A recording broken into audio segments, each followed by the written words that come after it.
What's going on, guys? It's your boy Winter Wolf. We're gonna do a quick look at the She-Hulk trailer. I guess it just dropped today, trying to show off the next big MCU show on Disney Plus. I'll probably be taking a look at it after I finish up with Obi-Wan. But so far, mixed bag in the trailer, guys. Not sure this is for me or for likely the people in my demographic.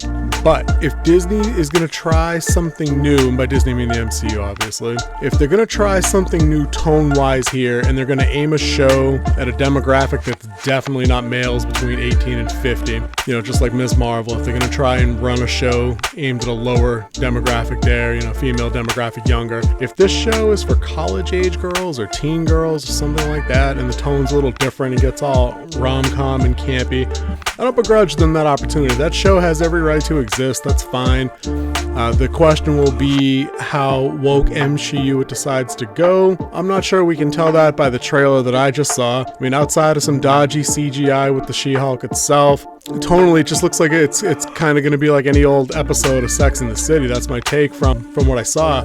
I think what's going to be a point of pissing contest for a lot of people, a lot of viewers, is going to be how come this show is going to be able to get away with some of the gender bending type of jokes it's going to do, like, you know, in particular what's obviously played for gags at the end of the trailer, I mean, where she's carrying the date off of the couch like they're heading into the bedroom to get busy.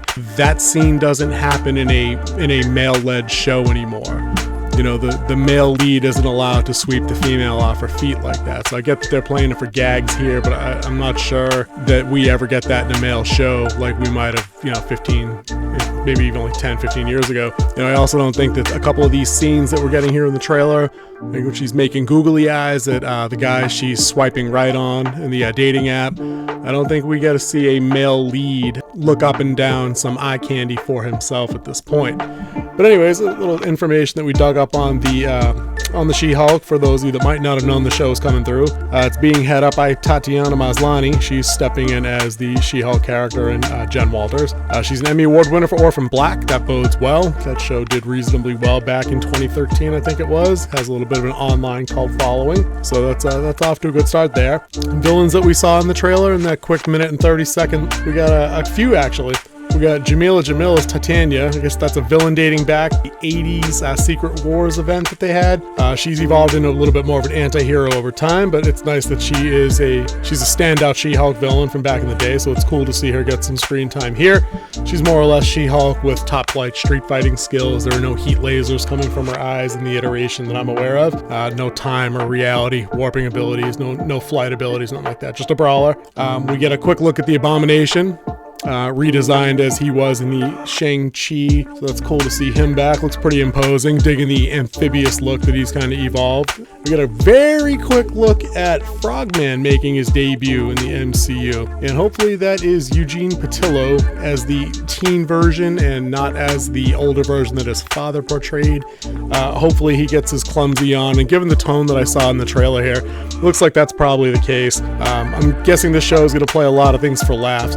What I'm going to do when I watch this show is I'm going to give it a chance. I'm going to look past the dodgy CGI. I'm going to try and take it down on the merits if it's writing, if it sticks to its own internal consistency and logic. It just tells a story, even if it's leaning into the comedy, as long as the through line makes sense, is consistent, is respectful at the best of its ability to the source material, and given it's a female lead, I'm guessing that they probably won't have any problem respecting it now. The only couple of questions I'd have there is, will I like the tone or not? But I'll accept that it might just not be a show for me. And those two bones of contention I have is I'm suspecting that she'll get away with a lot of stuff a male lead wouldn't. And I know it's already been rumored to happen, but is she going to insta one-up the Hulk from the rip? Is she not going to have to come into her ability at all?